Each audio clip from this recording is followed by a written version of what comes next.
So as you know, from the late 1950s to the mid-1980s, tourism became an important developmental force for the rather poor areas of Yugoslavia, and a good way to promote the country, Yugoslavia's third way. As a meeting point between East and West and locals in between, of course, tourism from the beginning had more luxury and modesty and everything in between, resulting in a vast array of typological solutions. Of course, this required an enormous or a great deal of experimentation in architecture, in landscape design, in planning methodologies, in plastic arts, interior design. By the way, many artists will call upon to help produce the image of these hotels with a rather abstract approach that was partly intended to differ with the social realism that was associated of those days with the Eastern Bloc.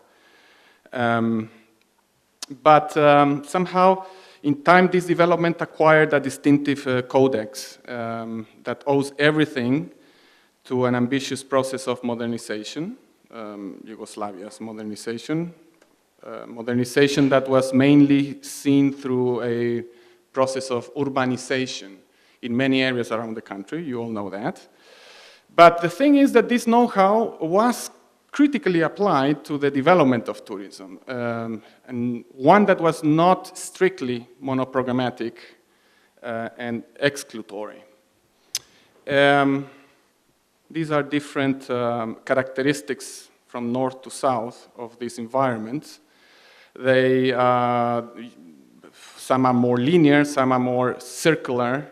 They all have, let's say, features that are common, that have to do with the distance to the coastline, respecting a critical distance to the coastline, allowing a continuity of space, public space, the policy of free accessibility to almost all indoor-outdoor premises, which somehow led these tourist environments to become somehow an extension of public space that was so scarce and still is around the cities. Now, somehow this codex didn't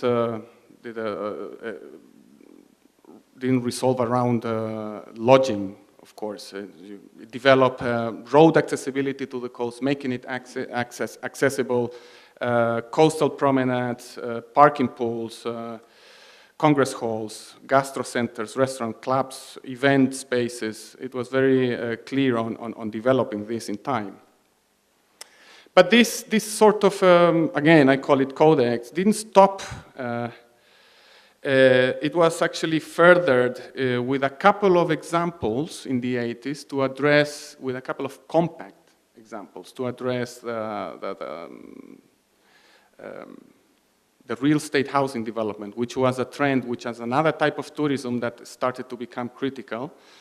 And although these real estate housing developments, or sprawl, that have critical connotations because of its lack of urbanity and inefficient use of resources, these examples achieve good results in keeping the spirit of introducing collective areas, resolving a rather articulated appearance, fair dialogue with the landscape, something that in time we start to see that we start to see not happening. So this is what we can see today, of course. With the decrease of developing planned tourist compounds and the ever-increasing of the development of unplanned sprawl, many local communities had to rely on the public space that was not only about the city promenades and piazzas, but on the ever-renovated and mature tourism environments produced during socialism. Yes, we can see that it's a different approach to the collective space. Somehow, consequentially, with the failure to okay, that's not so relevant. Anyways, this sort of legacy is not only vital for the social urban dynamics, but we actually believe that it's crucial, the continuity of public space, the open accessibility, the dialogue with local idiosyncrasies, to keep these tourist environments fairly attractive, productive, and away from decay, of course. Back in the day, of course, these environments, this development was not extent of criticism. A lot of people thought that they were rather intrusive with their congestion, that they were an alienating force to the local idiosyncrasies and very insensitive towards contextual environments. But nevertheless, when we look at this, as taking in consideration all this development, we cannot stop understanding nowadays that the problem about tourism is not tourism. Of course, it has to do with recent phenomena of having to control its overexploitation, which has to do in turn with developing other sectors of economic and social policies, etc. But it also has to do with the spatial implementation of the tourist economy, and which takes us back to our story. And in that sense, I think that it's what we have discovered is that this codex, that is not the physical planning that was produced, that was really important, very innovative, that was fixing a policy that was relating tourism to heavy industry, developing infrastructure, tertiary, secondary, primary infrastructure. But it's about these simple rules that I just shown that are very instrumental because they can be interpreted outside integral planning. They can be adopted in urban detail plans today. They are also current and applicable. I mean, not only proven, because all these environments are still being renovated, which constitutes an important economy of nowadays tourism, but also because it didn't lose its political agency, in the sense that tourism, we need to see tourism as an alibi to develop public resources, still today. Yes, that's it.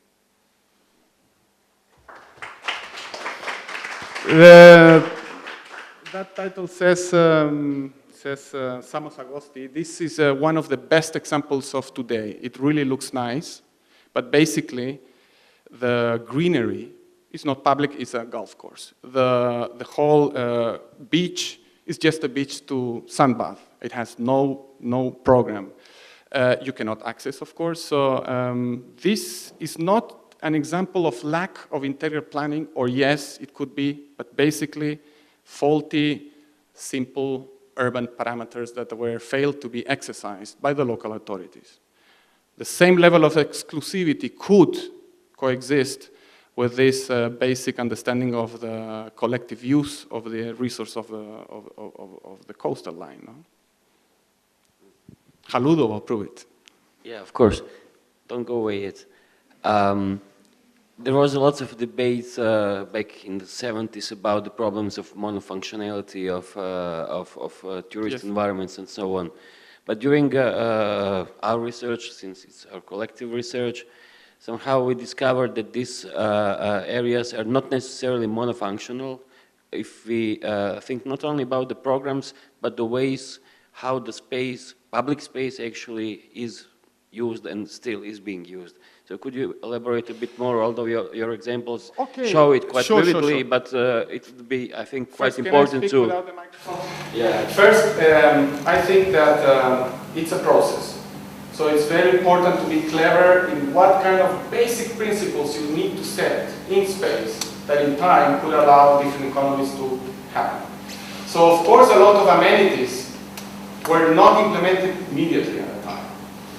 But with let's say, tolerance, if these regulations have the tolerance to implement it, then of course you can see how it matures in time. So those were mistakes that were not made back in the day. And that was crucial. I mean, there are a couple of examples in Babin yet they did a mistake in Dubrovnik, but that's another story.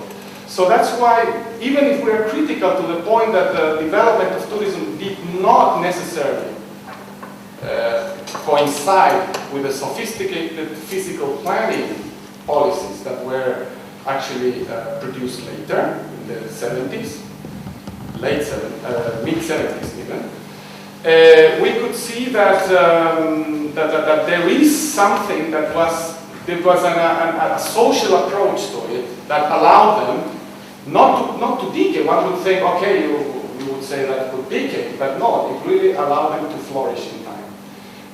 So I would say that it's basically that, even without being articulated with the basic physical planning agenda, they were smart enough to set simple principles that actually allow them to develop in time properly and to be reinvented in time.